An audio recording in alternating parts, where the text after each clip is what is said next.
Host Nelson with Cascade Media, and tonight we have a young lady that I met through my lawyer called W. Bussy, and she's running for Jackson County Prosecutor. Who do we have here? Hi, my name is Attorney Stephanie Burton.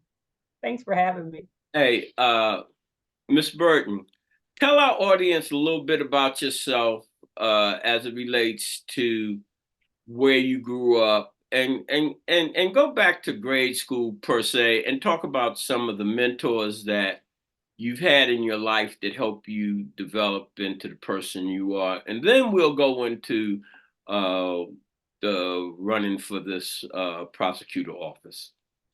Sure, sure. A lot of people don't know I am originally from Southern California.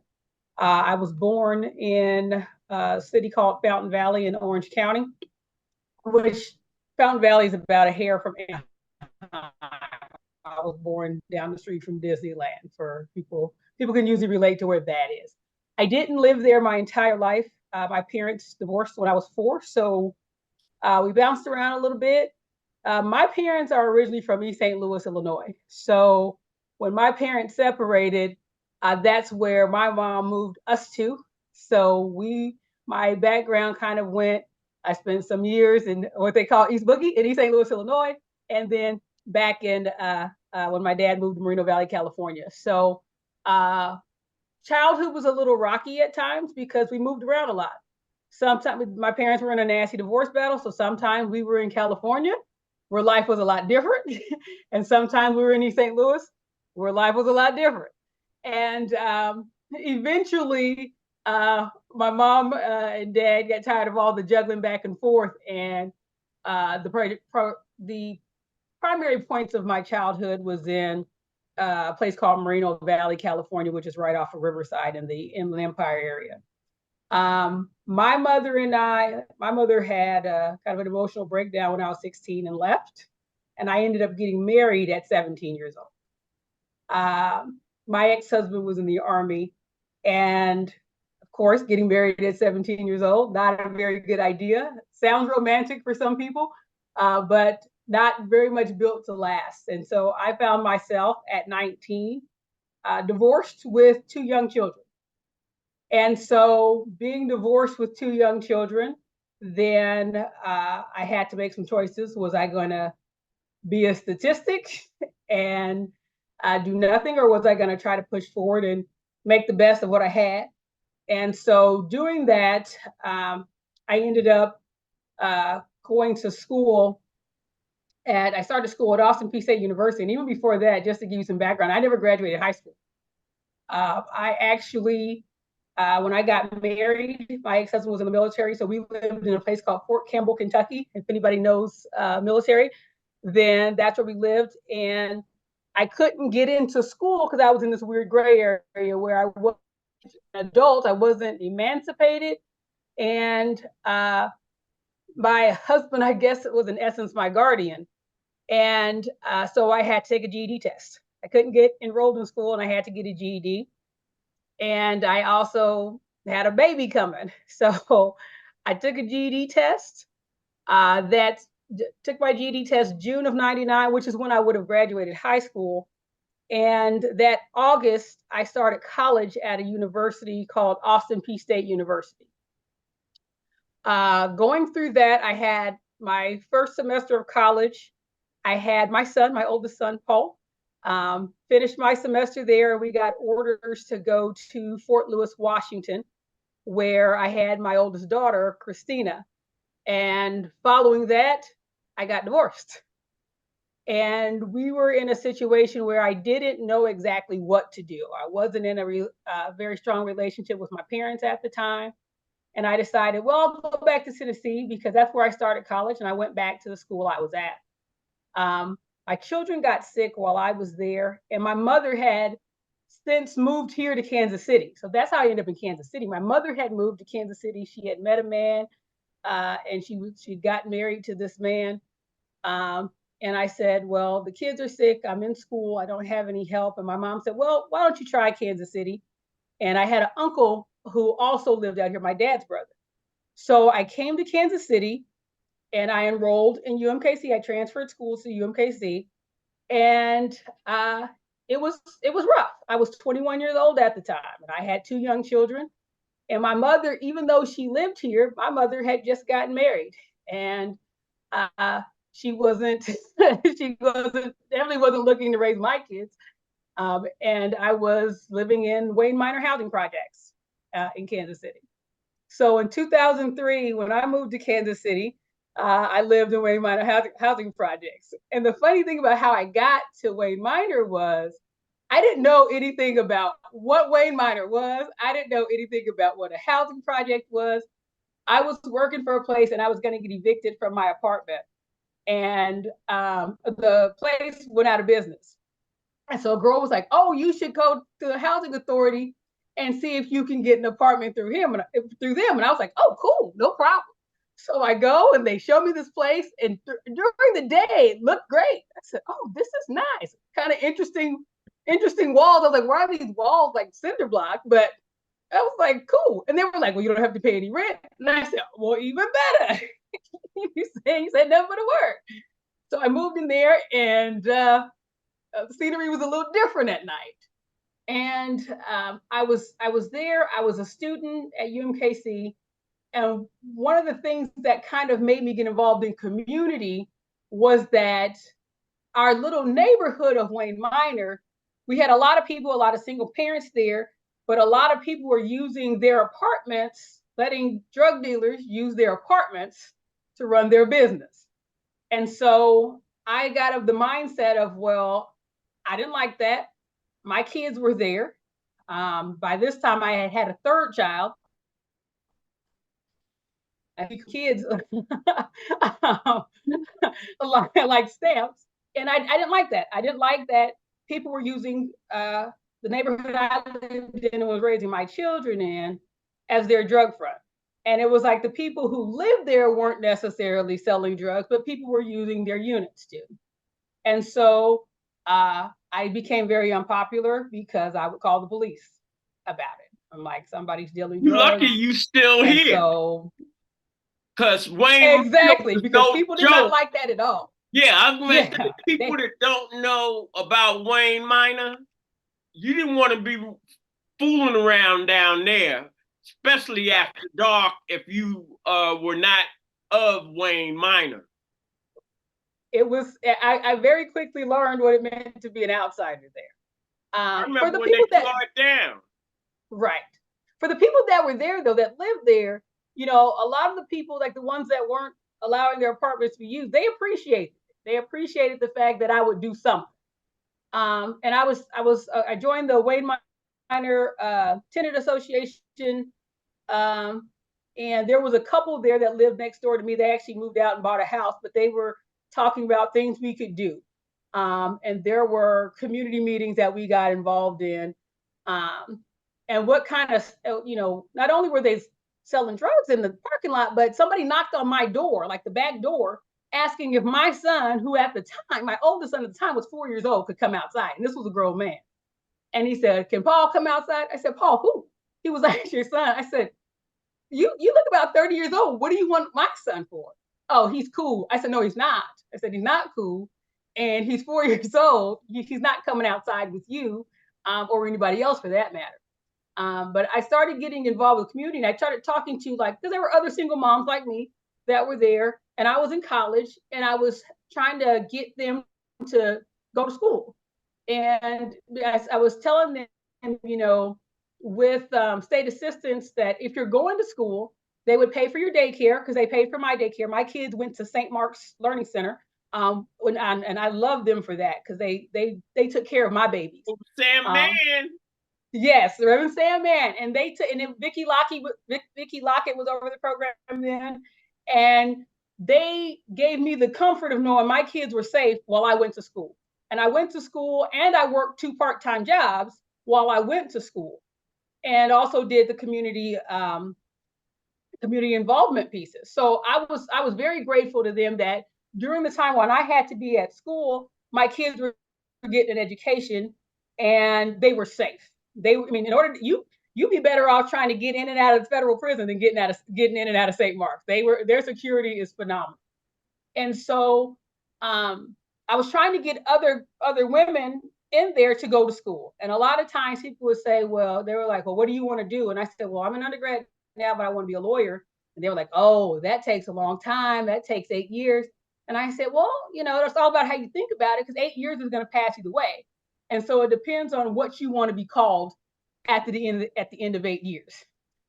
And so I just kept pushing and kept going. And eventually, as I was going through it, I finished undergrad. I graduated undergrad early in 2.5 years. And then I applied for law school and I didn't get in. So it was, I had 14 rejection letters come in the mail almost on the same day at 900 Michigan and the Wayne Minor housing projects. And I thought about, okay, well, what's the process now? Because I'm praying, I'm asking God where to go. What should I do next? Because I've got kids and that didn't ask to be here.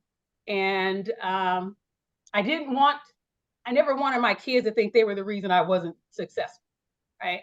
Because growing up, my mom said that a lot. She would say, I could have done this if I didn't have y'all. And I understood where she came from, because she expected forever with my dad, and it didn't work that way. And she was a single mom too. But I didn't get in, and I applied to grad school. I went to University of Central Missouri. And while I did that, I worked as a probation and parole officer. And so which also did not make me very popular in the Wayne Minor housing project. They didn't like that either. Yeah. They were like, now you're the police. You call the police. Some of your neighbors probably had supervision over. Oh, some people were sick of me. And it was like, I came out one time and the guy was like, that's my PO. And I was like, how'd you work, sir? Nothing to see here. And I became a PO, and I was a halfway house officer. And so one of the things was, I worked at, there was the main halfway house, and then there was a program called Trend for young men that were 18 to 24 that had never been down before. And when I was working with these young men, I've always been of the mindset of trying to change the perspective of how people think. Because I thought about these young men, these are men who have never been to prison before, how can we keep them from going? And one of the things my old boss said to me, her name was Marty Connell, and she ran the halfway houses. One of the things she said to me was, your success as a PO is not how many people you send to the Department of Corrections, but how many people you successfully integrate into the community. And so how do we do something different? And so when those gentlemen would graduate from the program, I showed up to every graduation. I showed up and gave a speech to speak words of life into them and to encourage them. And if they were having struggles, I would explain to them, just come in here, because showing up is half the battle when you're on probation, right? Just reporting. If you got a dirty UA, I can deal with that because I can put you in treatment. I can send you somewhere. If you're having a housing problem, I can deal with it because I refer you somewhere. But if you don't come in and talk to me and I can't address the problem, I don't have a lot of choices on what I can do for you. And it helped me with just working with people and understanding people from different backgrounds and different lifestyles. Because a lot of people will think, like, when you're in a certain position, that you just have it all together and that you've never been through anything. And that narrative is completely false, because people who get to certain places, I mean, unless somebody just happened to put you in there, I never had those kind of connections for somebody to put me anywhere. But it's always about, how do you overcome certain situations? And so while I was working as a PO and going through grad school, then I just figured that if I stopped going to school, I'd give up on being a lawyer. I was like, if I get out of this habit of going, I'm just not going to do it. So I went and got a master's degree. And that program took me about a year. And then I reapplied again. So I thought, my thought was, if I get a master's degree, it'll show I'm still serious about going to school. It'll boost my application, and it'll let them know I'm not going away. Somebody's going to let me into one of these law schools. Somebody's letting. And I remember talking to Debbie Brooks when I was an undergrad and telling her I was going to apply. And she told me, don't apply, because they weren't going to let me in. because I was a single mom with 3 kids at that time. And I said, well, why would that be? She said, because when we offer people seats, there's only 150 seats and there's over 1,500 applicants. And we need to put people in the seats that we're pretty sure are going to finish. And so, and I guess that was the mindset of all the schools at that time when I had first applied. But I remembered what she said, and I don't think she was trying to necessarily discourage me as much as she just thought statistically it wasn't realistic that a single mom of 3 children would finish. So when I wrote to the school again about my application, I mentioned, I know that's what you said, but I can do all things through Christ who gives me strength. And I know that there's 150 people that can get seats, and I know there's 1,500 people applying, but you're not going to find someone that's more diligent than I am. So if you let me in, you can drag me across the stage kicking and screaming. I'm going to graduate and I'm going to make it. And not only did I graduate, I graduated early. So I came into law school. And when I came to law school, I didn't think I was going to do criminal law at all because I had been a PO and I thought that, well, maybe I would do something different. I would do like international law or something like that. Something glamorous. I thought, maybe I'll go work at a big firm somewhere. But I started law school in 2008. And if you remember 2008, that was when we were going through, that was the very beginning of the recession. And there were no jobs anywhere when I started. Law firms were laying off partners. The big firms weren't hiring a lot of people. You were competing for a public defender's office and prosecutors' offices with people from like Harvard. And so, it was slim pickings on what you were going to get into. And so what I did during my law school career, because I'm raising kids, you can't work during the first year of law school. So that's not allowed. And so you're trying to figure out how you're going to live and how you're going to balance. And I had bought a house during this time before I went to law school. When I was a PO, I had bought a house, and I'm trying to figure out, I'm not going to be able to work for a year. How am I going to make this work? I got to pay a mortgage, and these kids still have to eat. And what I did was, I was in essence living off of my student loans. When I get my student loan check, I'd pay my mortgage up to the next semester. And I would pay my bills up to the next semester. I just have a credit on everything. And I would just keep floating from semester to semester. And that was part of the motivation to graduate early because I can't afford to do this. I can't. You can't afford to stay in the house. Yeah. I was like, oh God. And I'm sitting here, and it's just like, that's the thing about, about Black people, about struggle, is when you're used to it, that's our everyday state. So right. Every day, the obstacles gonna be there, and then you be all happy for a minute, but then there's another obstacle. Exactly. You thrive in the hurdles. And we're built different. I believe that we are built different because we know how to persevere, and we know how to built different, because they didn't build this country for us. And so if we want to survive, we have to find a way within our personal well-being to overcome all these disappointments. From my perspective, Black people, from the time they come out their mother's womb, cannot be who they really are. They somewhat schizophrenic, because when you go outside your immediate environment, you're not being who you really are. And I think we had some conversation off camera. I said how Carl Bussey helped me as a young man really find my way and be who I am, not who people want me to be or how they want me to talk or what have you. And that's very hard in today's society. What I'd like to do now is switch lanes and go into what is your platform? And I think in your overall enlightenment on your background, you've really woven a thread really right up to this prosecutor situation. You've been involved not Johnny come lately. And what I wanted to say, Wayne Minor produced a couple of people like you and organizations, because when the Black United Front here in Kansas City started, it started down there in Wayne Minor. And I used to go to some of the meetings with John Webster, Alvin Sykes, and a lot of that, and a lot of the things that are happening in our community.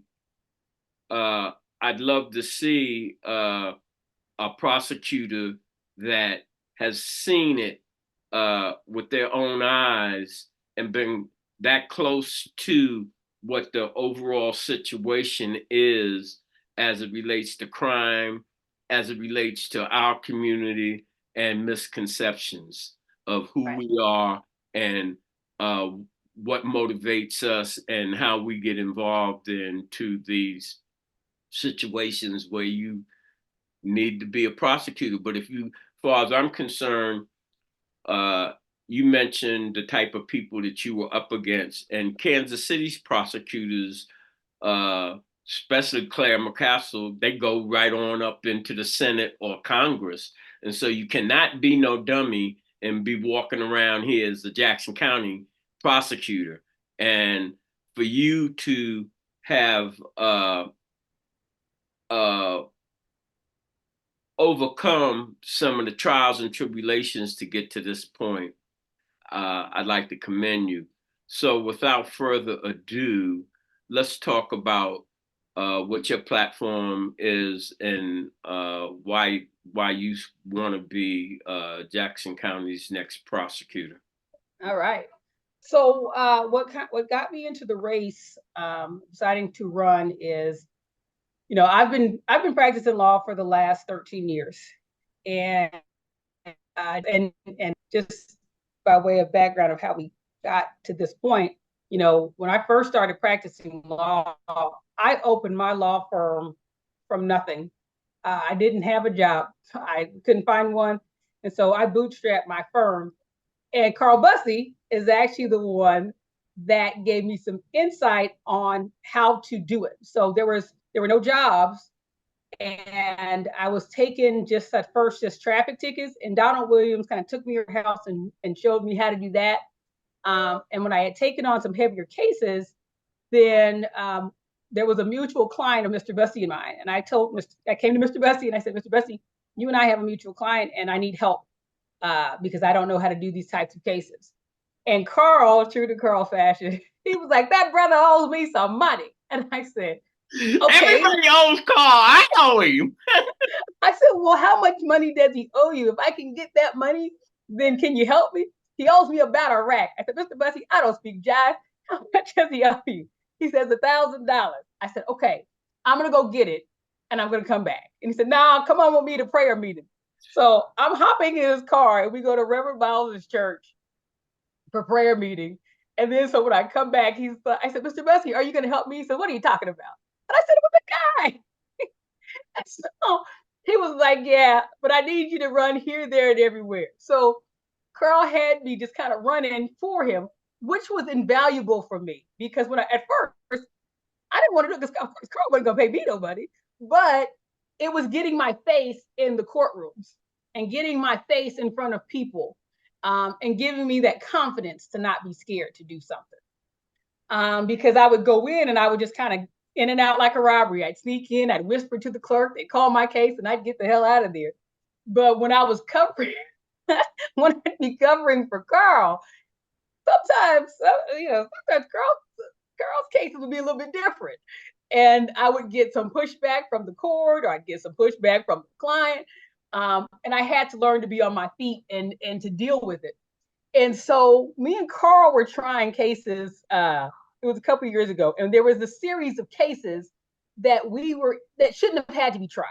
Right? It was cases that should have been able to be worked out, but there were prosecutors without trial experience, who didn't know what the hell they were doing. And so I'm talking to Dion, who's the second in command, who I love him, at the prosecutor's office, and I'm telling him, listen, we've got these cases that couldn't be worked out if people with some sense would be looking at them. And And we try not to step on, like the line prosecutor who's there, we try not to step on anybody's toes. We're going to let people try their cases. But at the same time, I try cases. As a person who picks juries, I know what they're going to do. I know how they're going to come down. I know, I know that things could shift, but at the end of the day, I know my case. And I'll always know my case better than the person on the other side of it. And so when we're doing these cases, and lo and behold, the jury does exactly what I think they're going to do and what we said that we would have agreed to, then I said, okay, something's got to change and something's got to be different. And so my first thought was, well, if they're not going to fix this, and I'm talking to the people in the office and they're not going to fix it, then I'm not going to criticize a job I'm not willing to do, and maybe I'll just challenge the sitting prosecutor. And I was saying that at that time, I wasn't necessarily thinking about it. I'm going to go in this fight with Jean Peters Baker. Then Jean announced she wasn't running again. And I said, okay, well, here's the situation. Either I can sit back and do nothing. Violence is going up. Our murder rate is going up. I live in this county. I raised 2 boys and 2 girls. And bodies are dropping. And one thing that I don't want, and that's a real possibility, is that kid could be mine, or I could be one of the ones that drop. And then on the other hand of it is, the people who are leading the charge in this office sometimes don't seem to be equipped to deal with it. So I was thinking, whoever's going to be our next prosecutor is potentially going to be there for 12 years. And I'll be damned if we sit here for the next 12 years and there was an opportunity to do something and I chose not to.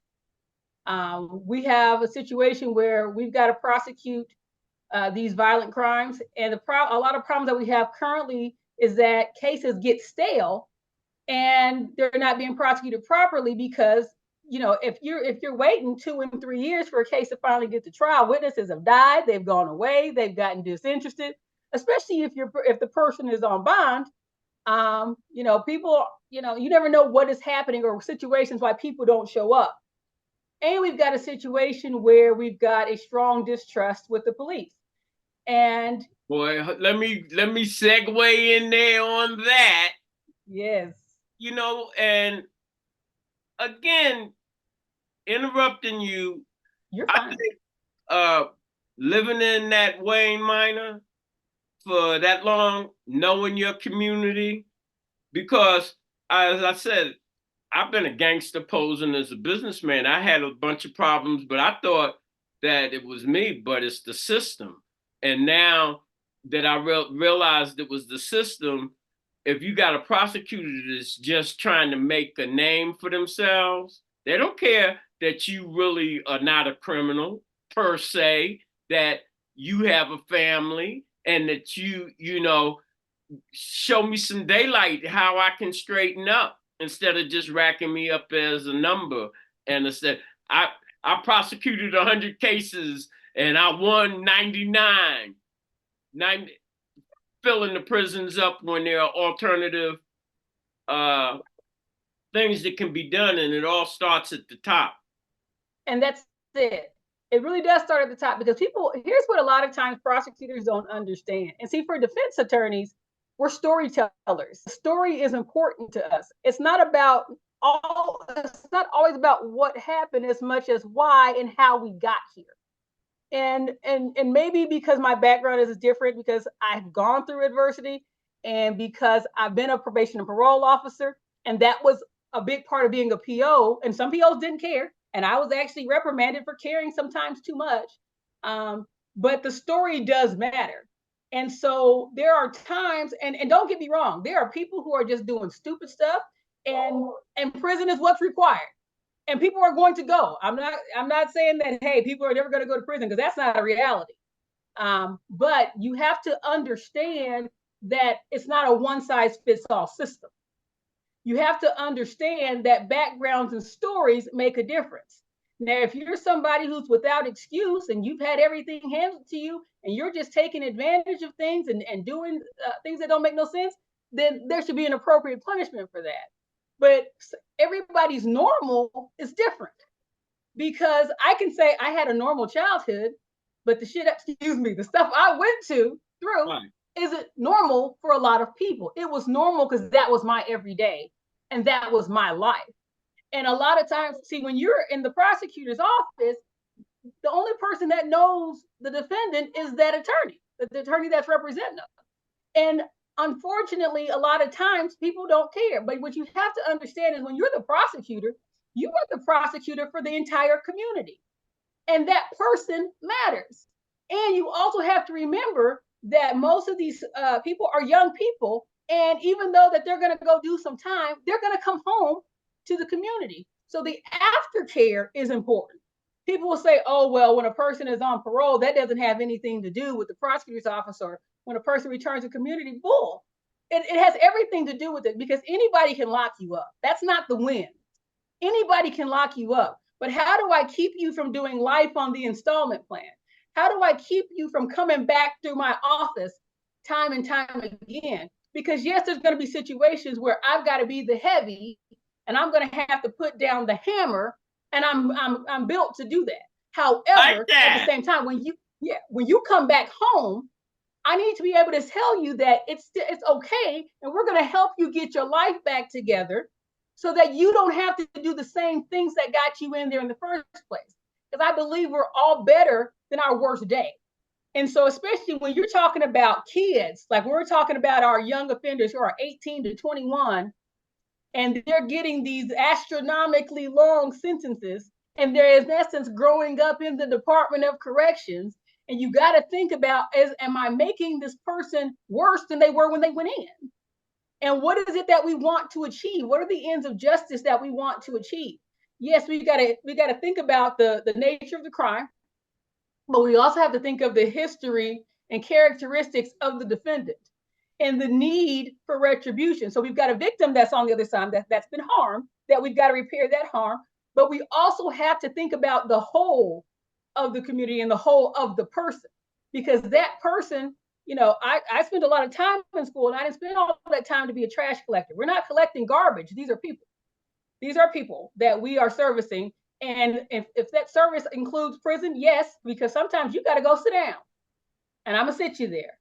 However, I need you to know when you come back out, I'm your partner and advocate into doing right, because I don't want you back again.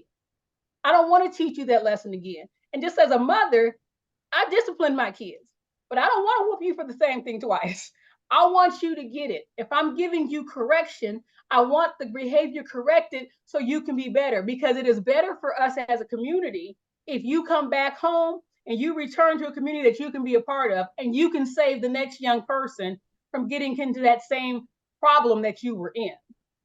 And that's where it has to be different for the prosecutor. And there's people that are running, and it's not that I don't think that some people won't do a good job, but I want to know that you are understanding that the story is important. How we got here is important, because these things don't happen in a vacuum. Yeah, well, let me say this. That's a perfect line to end on. These things don't happen in a vacuum. And what would you like to say in closing to our audience? In closing, I want you all to remember to vote. And you're going to have candidates that are going to come before you, and you've got to choose who your candidate is that you want to be your prosecutor. And whether it's me or another candidate, you get out there and you vote, because nothing changes if you stay at home. If you stay at home and you do nothing, who you get is who you get, and that's what you're stuck with. Our problem is a lot of times we won't go out there and we won't vote. We'll talk, we'll be social media assassins, but we won't show up to the booth. And that's where change is made. And especially for us people of color, our right to vote came with a price. And don't you dare sit home on August 6th and not show up to that election. Don't you dare let this time pass without getting yourself registered to vote, especially the young people. They'll say, oh, it doesn't matter. It does. It matters to me. It matters to everybody on this ballot. And there are people who have died for our right. They have been beaten. They have been bloodied. And this is our right, and we need to do it. And if we want better for the county, for our community, it starts with getting in the booth. It starts with getting in there and voting. Get informed. Learn about your candidates. because whoever the candidate is going to be potentially the candidate for the next 12 years. And we don't want to see anyone make the wrong choice. If your choice is someone else, I'll respect that, but get out there and make your choice heard. All right. It was, let me make Jim Watts mad again. This is Jim's closing, Burton. It was a plum pleasing pleasure having you on the show. I'd be like, Jim, get up out of Dodge with all that nicety. No, we snidely whiplash and we pin Sweet Nell to the tracks. But as we always close, when you invest in your community, you're really just investing in yourself. Good night. This is brought to you by Kansas City Business Association, working to improve our community.